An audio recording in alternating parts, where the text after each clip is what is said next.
Star জলসার জনপ্রিয় একটি ধারাবাহিক হল মেয়েবেলা। এই ধারাবাহিক সকলের কাছেই বেশ জনপ্রিয়। মৌ নির্ঝরের জুটিটা সকলেরই বেশ পছন্দের।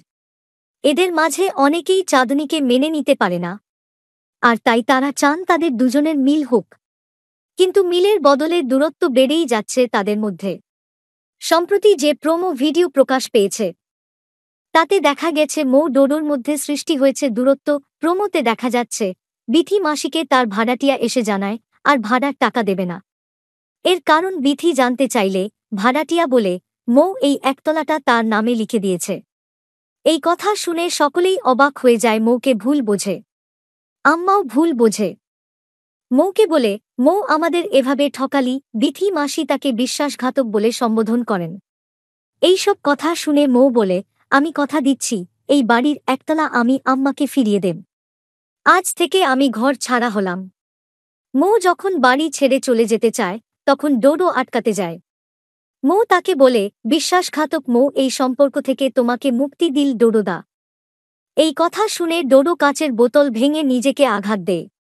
হাত কেটে রক্ত পড়ছে। এবার সত্যি সত্যিই মৌ কি ছেড়ে চলে যাবে নাকি রয়ে যাবে সেটাই দেখার। এই প্রোমো দেখে অনেকেই বাড়ির সবার প্রতি ক্ষুব্ধ হয়েছেন, আবার ডোডোর আটকানো দেখে বাহবাই দিচ্ছেন।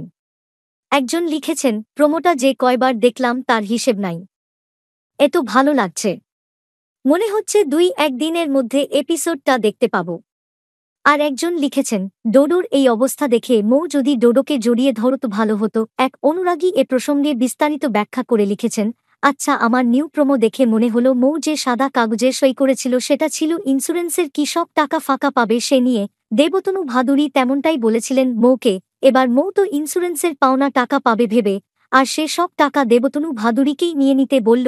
তার মশাইকে ব্ল্যাঙ্ক পেপার এ সই করে দিল, আর ধুরন্ধর দেবতনু ভাদুরী সেই সই জাল করে বাড়ির দলিলে ছেপে দিল। আম্মাও ঘুমে, বাড়িরই সবাই ঘুমে। মাঝখান থেকে মৌ বেচারির সবার কাছে বিশ্বাসঘাতক তকমা কপালে জুটে গেল।